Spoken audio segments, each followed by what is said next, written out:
ॐ अज्ञानतिमिरान्धस्य ज्ञानाञ्जनशलाकया चक्षुर्नमीलितं येन तस्मै श्रीगुरवे नमः।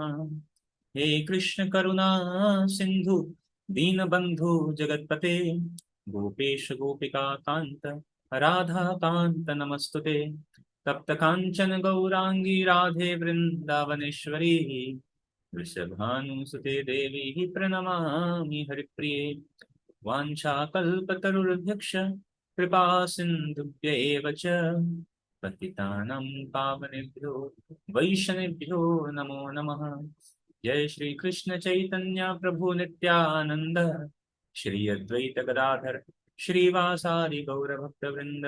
हरे कृष्णा कृष्ण कृष्ण हरे हरे, हरे राम राम राम हरे हरे। हरे कृष्णा। तो आप सभी भक्तों का बहुत बहुत स्वागत है। तो अनेकों जो भक्त हैं गुजरात के अलग अलग हिस्सों से और महाराष्ट्र के भी अलग अलग जगहों से आप सभी जुड़े हुए हैं, तो आप सभी का बहुत स्वागत है।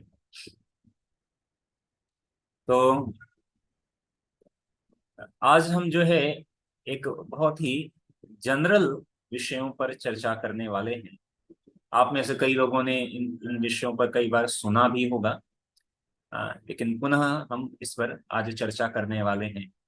तो आज चर्चा का जो विषय है वो विषय ये है कि अगर हमारे सनातन धर्म में इतने सारे शास्त्र हैं तो कौन से शास्त्र हमें पढ़ने चाहिए और कलयुग के लिए कौन सा शास्त्र है। ठीक है, कलयुग के लिए कौन सा शास्त्र है। साथ ही साथ हम चर्चा करेंगे कि वास्तविक रूप में भगवान कौन है और भगवान में और अन्य देवी देवताओं में क्या अंतर है। भगवान का आकार है या भगवान निराकार है, और भगवान को कैसे पहचाना जा सकता है, भगवान की परिभाषा क्या है। तो इन सारे विषयों पर हम सिलसिलेवार चर्चा करेंगे क्योंकि ये विषय लंबा है, तो एक दिन में ये विषय होगा नहीं, तो हम इसको कंटिन्यू अलग अलग अलग अगले सेशन में भी, और जैसे जब तक नहीं होगा तब तक इसको हम चर्चा करेंगे। तो हम प्रारंभ करते हैं आज का विषय। आपके स्क्रीन पर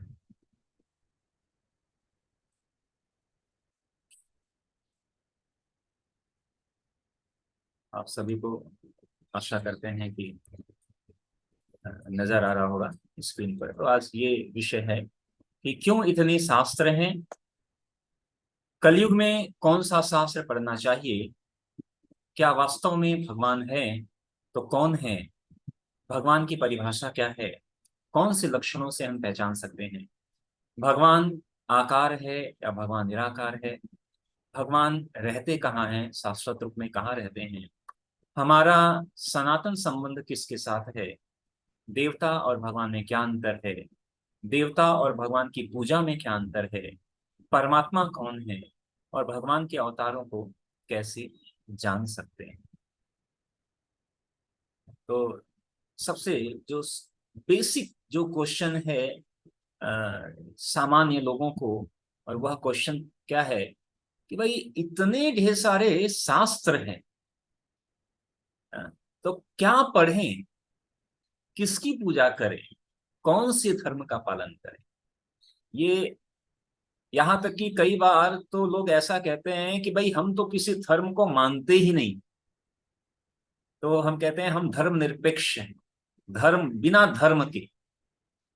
अगर देखा जाए महाभारत में एक श्लोक आता है, आहार निद्रा भय मैथुनम च सामान्य एतद पशुभिः नराणाम धर्मो हि तेषाम् अधिकः विशेषः धर्मो विहीनः पशुभिः समान।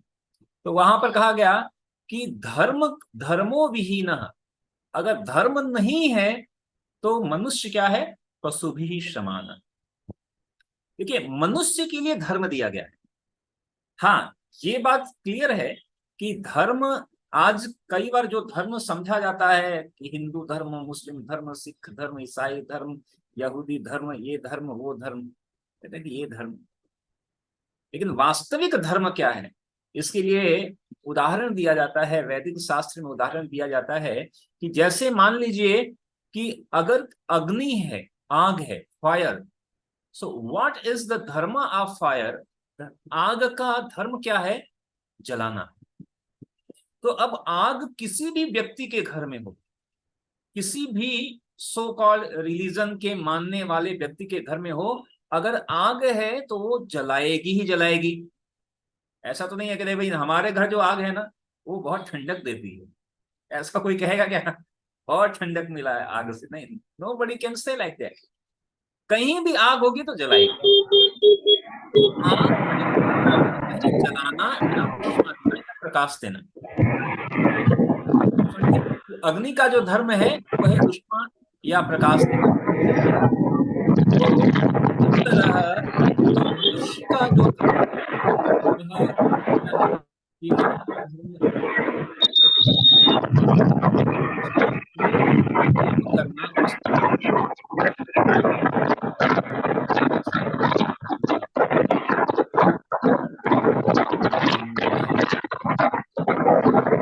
भाई कितना अगर म्यूट कर लेंगे ना तो उसका आवाज सुनाई तो जो है हम बात कर रहे थे कि जो धर्म है तो इसकी एक विशुद्धता है। मैं यहाँ से राजेश जी अभी अभी आ रही है, सभी को आवाज आ रही है क्लियर? ठीक है, तो आप जब प्रश्न पूछना होगा तो माइक करना। ठीक है, मैं एक बार फिर से शेयर करता हूँ स्क्रीन। तो कहने का मतलब कि धर्म जो है अ, वह बांटता नहीं है। धर्म को, तथाकथित धर्म को मानने वाले जो व्यक्ति हैं वो उस धर्म को बांटते हैं। ठीक है, तो आगे हम इसको चर्चा डिटेल से करेंगे कि भाई कौन सा शास्त्र पढ़ना है, कौन सा धर्म पालन करना है, ये सब। तो हम देखते हैं कि विविध शास्त्र हमारे सनातन धर्म में अनेकों शास्त्र है, लेकिन भाई कौन सा शास्त्र पढ़े? कोई कहता है ये पढ़ो, कोई कहता है वो पढ़ो। हाँ? तो विविध शास्त्र, तो वास्तविक रूप में अलग अलग जो शास्त्र हैं वो अलग अलग मनुष्यों के लिए हैं। तो आप कहेंगे कि प्रभु जी ये अलग अलग मनुष्य क्या मतलब? क्या मेरे लिए अलग है, दूसरे व्यक्ति के अलग, तीसरे व्यक्ति के लिए अलग? नहीं, ऐसा नहीं है। जो मनुष्य की भी जो कैटेगरी है, वो जो कैटेगरी है वो उसकी चेतना के आधार पर है। आपने ऐसा कई बार सुना होगा कि 84 लाख योनियां हैं। ठीक है, 84 लाख अलग अलग योनि है, और उनमें से भी जो है मनुष्य की भी अनेक, तो ये जो मनुष्य की भी जो योनि है उसमें भी अलग अलग तरीके के होते हैं, अलग अलग। तो ये जो अलग अलग स्पेसिस, या हिंदी में योनि कहते हैं, इंग्लिश में स्पेसिस कहते हैं, that is defined on the basis of consciousness. चेतना के आधार पर इसका डिवीजन है। ऐसा नहीं है कि देश के आधार पर डिवीजन कर दिया या रंग के आधार पर डिवीजन कर दिया कि गोरा है या काला है, या लंबा है या ऊंचा है या नाटा है, ऐसा नहीं है। ये जो डिवीजन है ये चेतना के आधार पर होता है। तो भगवत गीता में अगर आप पढ़ेंगे तो भगवत गीता में एक बात कही गई है कि हर जो संपूर्ण चीजें हैं वह तीन गुणों, त्रैगुण्य विषया वेदा, तीन गुण के आधार पर होते हैं। तो आप जिसको तीन गुण के बारे में नहीं पता है, तो एक गुण है जो जिसको कहते हैं सतो गुण, दूसरा है रजोगुण, और तीसरा है तमोगुण। हाँ, तो सतोगुण यानी मूड ऑफ गुडनेस, सतोगुण। रजोगुण मतलब मूड ऑफ पैशन, और तमोगुण मतलब मूड ऑफ इग्नोरेंस। तो तमो तो सबसे नीचे से ऊपर जाते हैं, तो एक गुण है तमोगुण। तमोगुण मतलब इग्नोरेंस, उसको पता नहीं है। तमोगुण में अगर कोई व्यक्ति है तो उसको पता नहीं है, वह सही को गलत और गलत को सही मानता है। वो सही को गलत और गलत को सही मानता है। जो उससे ऊपर थोड़ा व्यक्ति आता है, मूड ऑफ पैशन। पैशन मतलब कि बस ये कर दें, वो कर दें, ये सब, बहुत महत्वाकांक्षा, बहुत हार्ड वर्क, ये दौड़ना धूपना, बस उसको ये चाहिए, हर चीज चाहिए, तो पैशन है। और सतोगुणी जो व्यक्ति है, अच्छा, जो रजोगुणी यानी पैशन वाला जो व्यक्ति है, वो कई बार सही भी काम करता है, और कई बार जब पैशन बढ़ जाता है तो पैशन में गलत भी काम करता है। कभी सही करता है, कभी गलत करता है, 50-50, कभी इधर कभी उधर, पेंडुलम की तरह। अच्छा, सतोगुणी जो व्यक्ति है उसको पता है क्या सही है क्या गलत है, और वो हमेशा सही कार्य करता है, सतोगुण में फिक्स रहता है। कई बार, कभी हम इसके बारे में भी डिटेल से चर्चा करेंगे, गुणों के बारे में। तो देखिए, अलग अलग गुण में अलग अलग व्यक्तित्व होता है। अभी यहाँ पे एक ये जो दिखाया जा रहा है, मैं इस पे दोबारा आऊंगा, ये गणित का तर्क ये क्या कह रहा है। अ, लेकिन अ, उससे पहले मैं आपको ये बता दूं कि ये जो वैदिक हमारे जो शास्त्र हैं, उस पूरे वैदिक शास्त्र के 3 चरण है। 3 चरण यहाँ पे दिखाए गए हैं। ठीक है, वो 3 चरण क्या है? श्रुति, न्याय और स्मृति। तो श्रुति के अंदर 4 वेद आते हैं। ठीक है, 4 वेद, और फिर उपनिषद आते हैं। तो 4 वेद हैं, और उपनिषद जो है एक्चुअली 108 से भी बड़ा अधिक उपनिषद है, लेकिन प्रमुख 108 उपनिषद बोले जाते हैं। उसी तरह न्याय, न्याय में वेदांत सूत्र आता है। फिर स्मृति, स्मृति मत में इतिहास, महाभारत और पुराण। तो ये डिवीजन है। ये मैं एक मोटा मोटा डिवीजन बता रहा हूं, अगर डिटेल देखेंगे तो और बड़ा होगा।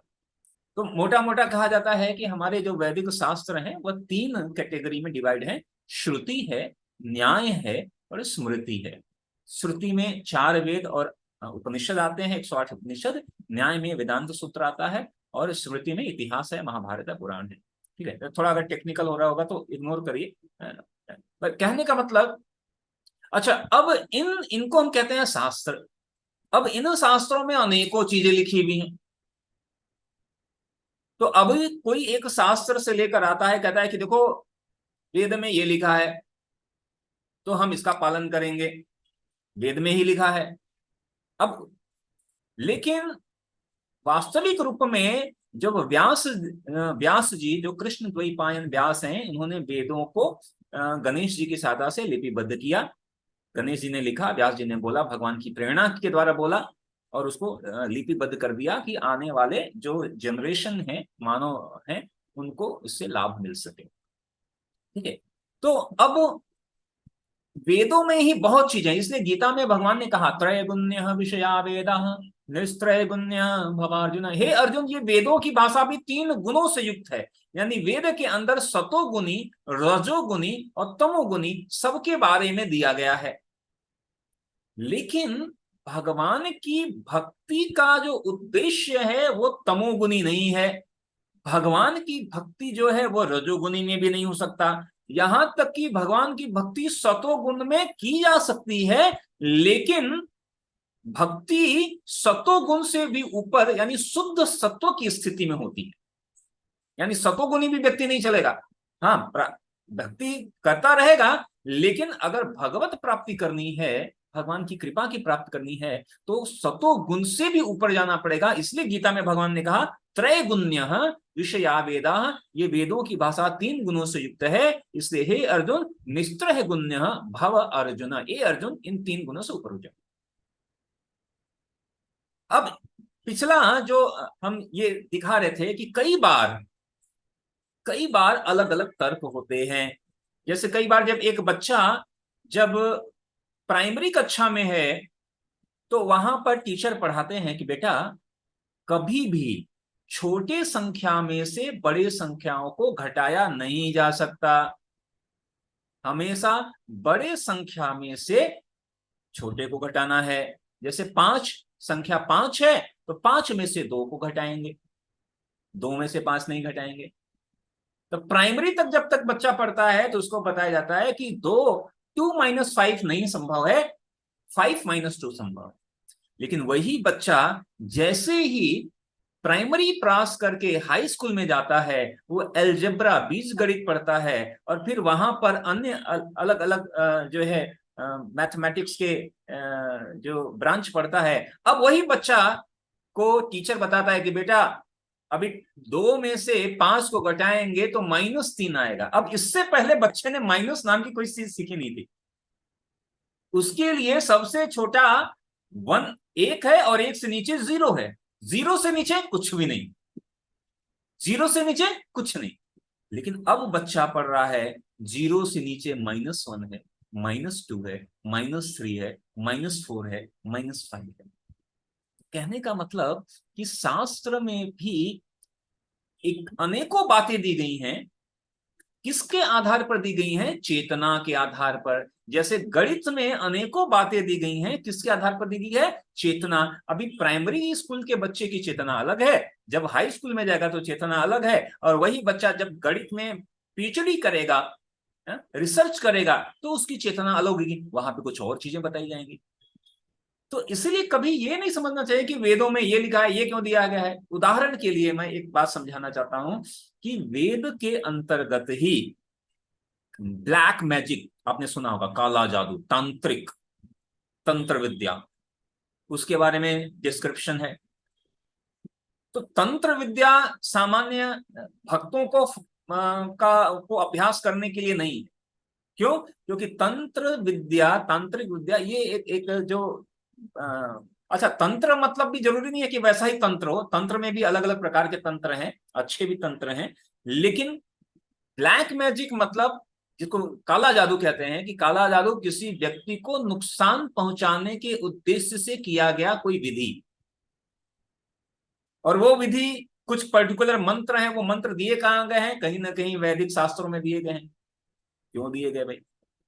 तो वो अभ्यास किसके लिए है? तामसिक व्यक्तियों के लिए है भाई। तामसिक व्यक्ति जो अभी सतोगुणी रजोगुणी नहीं है, कह रहे तम। तो जैसे क्योंकि वेद हर तरीके के व्यक्ति के लिए दिए गए हैं। अरे क्यों दिए गए हैं? इसलिए दिए गए हैं कि एक व्यक्ति जो तामसिक भी है, तमोगुण से युक्त है, एटलीस्ट कुछ तो कुछ पालन करेगा, कुछ तो कुछ पालन करेगा, कुछ तो नियम करेगा। और इसका मतलब यह नहीं कि वो हमेशा तमोगुण तक ही सीमित रहेगा। पहले वो कुछ तामसिक प्रवृत्ति का पालन करेगा, और धीरे धीरे चेतना का विकास होगा, और फिर वो रजोगुण में आएगा, फिर सतोगुण में आएगा, और फिर शुद्ध सत्व की अभ्यास करेगा। क्योंकि ये एक ग्रेजुअल जो है आगे बढ़ने का प्रोसेस है। जैसे कि आप जब पढ़ाई स्टार्ट करते हैं तो ऐसा नहीं है कि आप हमेशा प्राइमरी में ही रहेंगे। आज प्राइमरी में है, प्राइमरी पास करके आप हाई स्कूल में जाएंगे, हाई स्कूल पास करके इंटरमीडिएट में जाएंगे, फिर ग्रेजुएशन में जाएंगे, पोस्ट ग्रेजुएशन में जाएंगे, और इस तरह क्रमिक क्रमिक आपका एजुकेशन बढ़ता जाएगा। और जैसे जैसे एजुकेशन बढ़ता जाएगा, आपको अलग अलग तरीके के ज्ञान, आपके ज्ञान में वृद्धि होगी, आपके तर्क में वृद्धि होगी, आपका जो लॉजिक है, वो सारी चीजें बढ़ती जाएंगी। तो इसीलिए हमको पता होना चाहिए कि वेद के अंतर्गत बहुत ढेर सारी चीजें दी गई हैं। ठीक है, वेद के अंतर्गत बहुत ढेर सारी चीजें दी गई हैं। यहां तक कि वेदों के अंतर्गत ऐसा नहीं है कि वेद का मतलब कि वेदों में केवल भक्ति का अभ्यास का ही विधि दिया गया है, नहीं, ऐसा नहीं है। यहां तक कि वेदों के अंतर्गत कैसे जीविका पार्जन करना है उसके लिए भी सिस्टम दिया गया है। कैसे विमान बनाना है, कैसे सबमरीन बनाना है, कैसे संगीत, जैसे अगर सामवेद पढ़ेंगे तो सामवेद में दिया गया है ये संपूर्ण गायन कला दिया गया है, संगीत कला। तो वेदों में बहुत वैरायटी है। लेकिन वेदों का उद्देश्य क्या है? अल्टीमेट उद्देश्य क्या है? भगवत प्राप्ति तक धीरे धीरे आपको वहां तक ले जाना। क्योंकि सीधे कोई 10वीं सीढ़ी पर छलांग नहीं लगा सकता है।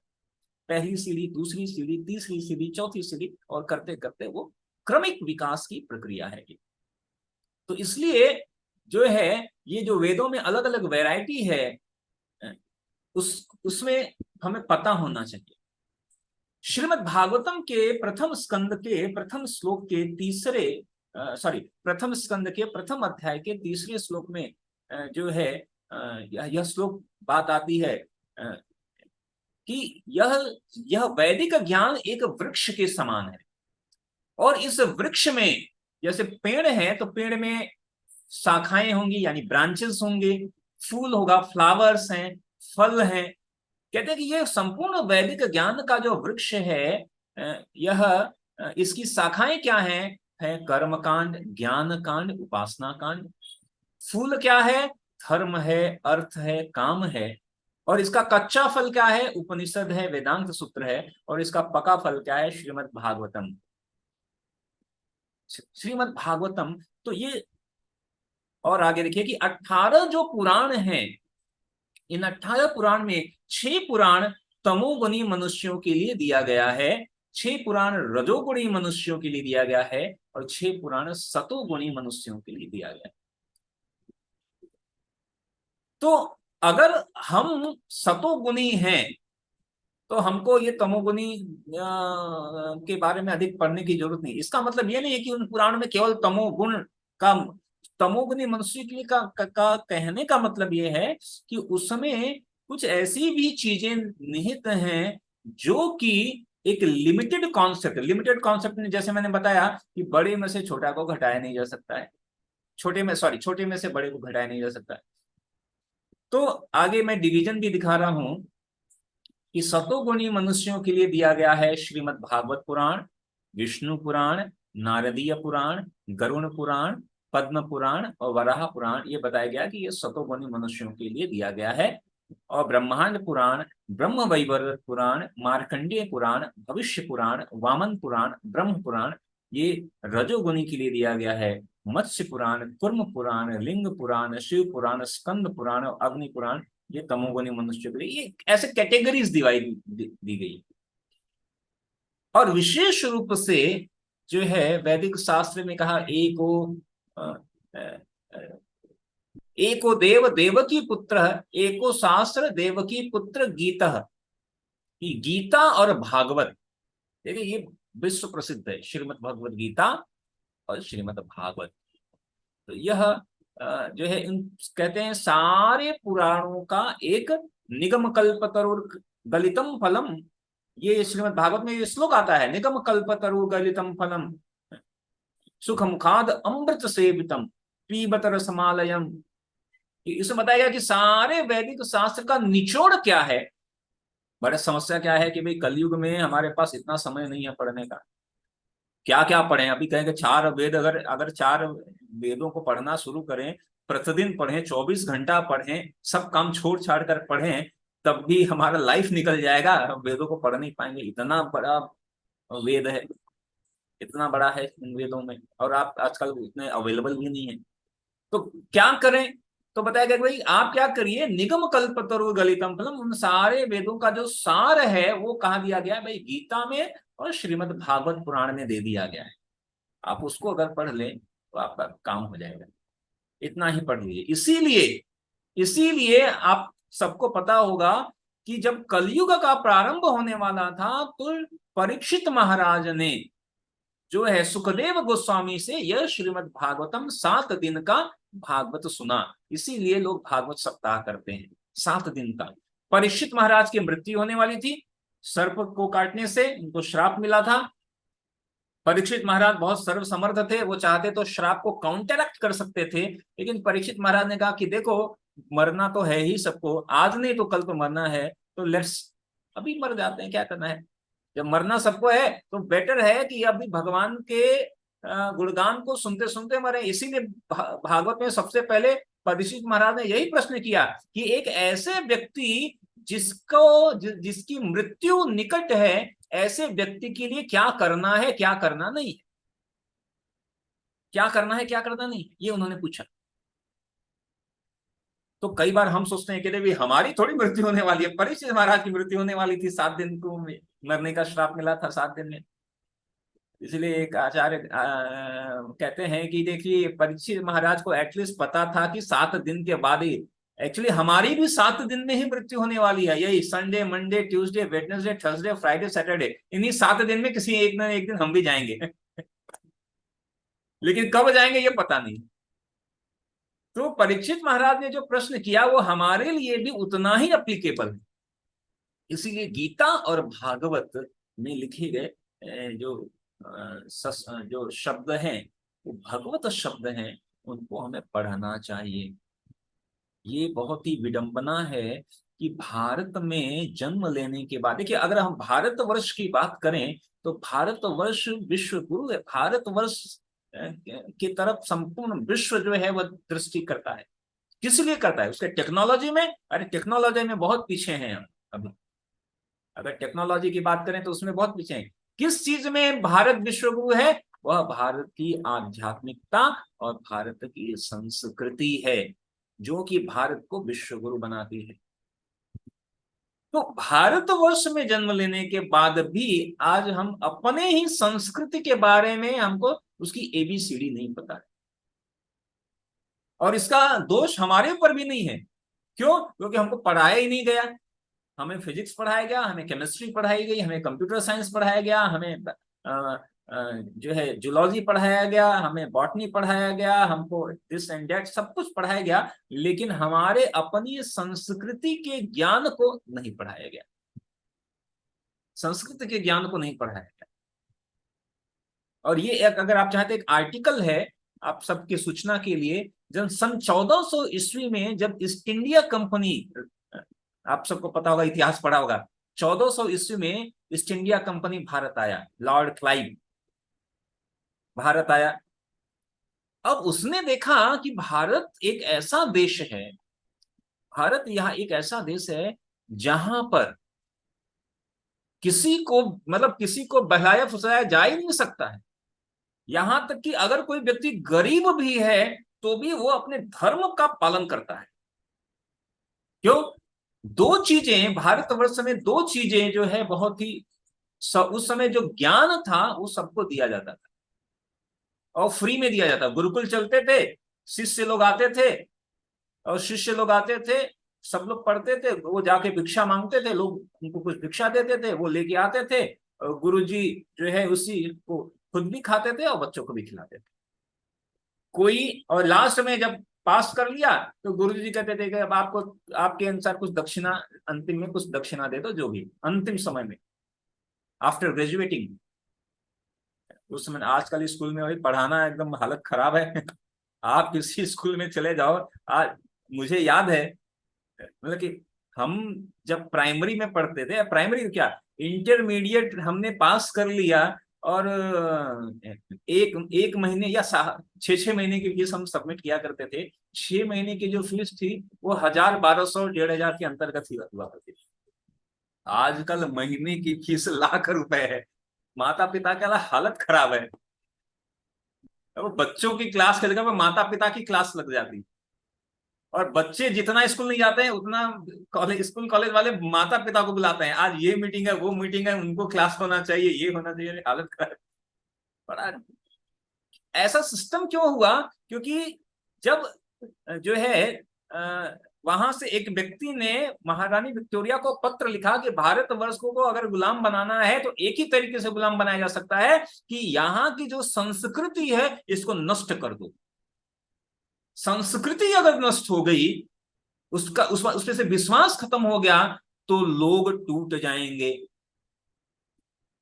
तो उन्होंने क्या किया, एक सिलसिलेवार एक क्रम किया कि जितने भी गुरुकुल सिस्टम थे जहां पे एजुकेशन ऐसे ही दिया जाता था, गुरुजी चुपचाप अपने कुटिया में बैठे हैं, उनको कोई गम नहीं है, लोग आए, कुछ खाना खिलाया, बीत रहा है जीवन ऐसे ही। उन्होंने कहा सारे गुरुकुल को बंद कर दिया। यह आर्टिकल है, आप ढूंढ भी लीजिएगा ये जानकारी। सारे गुरुकुल को बंद कर दिया। कहा कि सबसे पहले इस शिक्षा का जो स्रोत है, लोगों के अंदर जो श्रद्धा का स्रोत है संस्कृति पर, वो क्या है कि ये जो एजुकेशन दे रहे हैं भारतीय संस्कृति के बारे में, इसको नष्ट कर दो। उन्होंने सारे गुरुकुल बंद कर दिए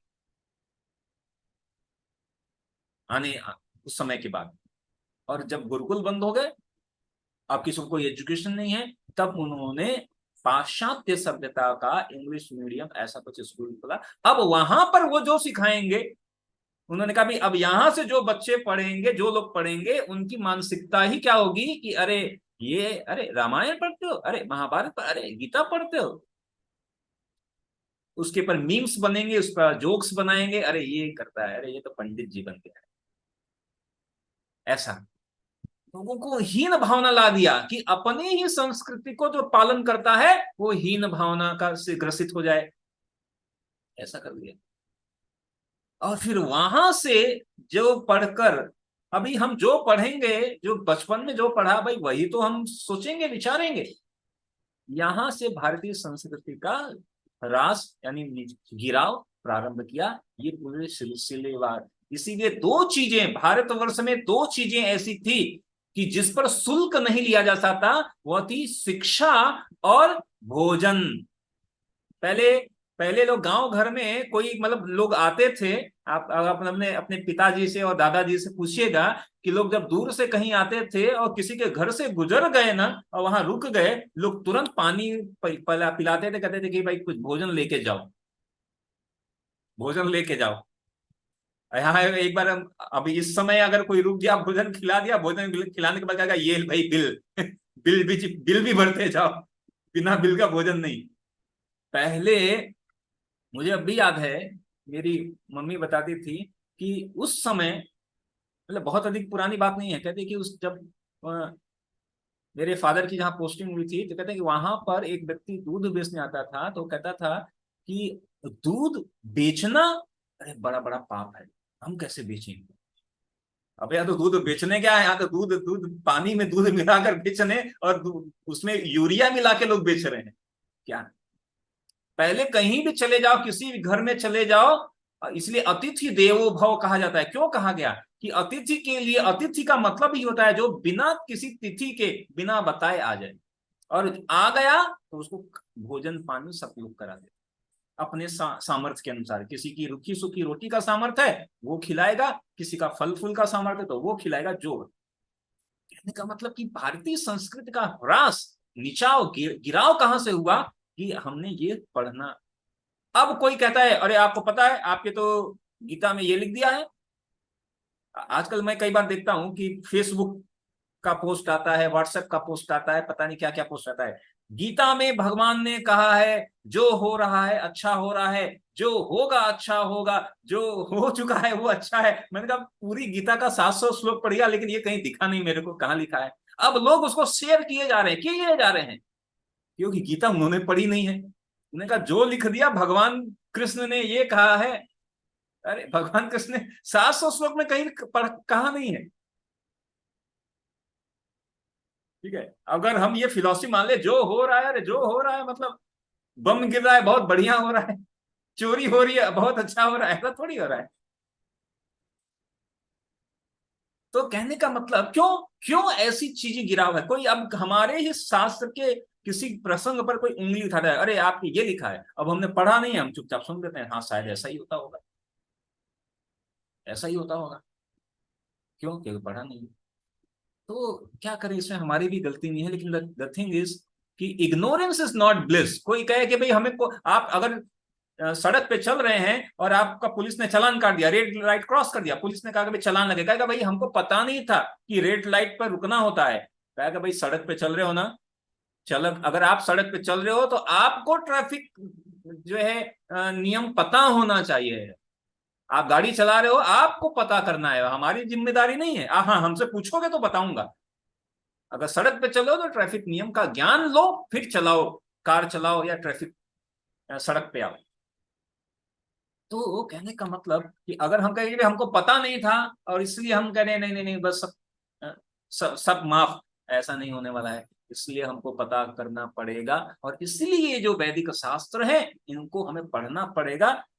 तो अभी हमारे पास इतना समय नहीं है, तो हम इस जूम का 40 मिनट का समय है, 39 मिनट हो गया, लास्ट 40 मिनट में हमारा खत्म हो जाने वाला है, अपने आप कट जाएगा। तो कहने का मतलब कि ये जो क्लास है इसके माध्यम से हम संक्षिप्त रूप में प्रति हर बुधवार 40 मिनट में हम कुछ सुनने का प्रयास करेंगे गीता और भागवत का। तो अभी समय तो समाप्त हो गया है, तो अगली बार हम पुनः इसी समय पर मिलेंगे।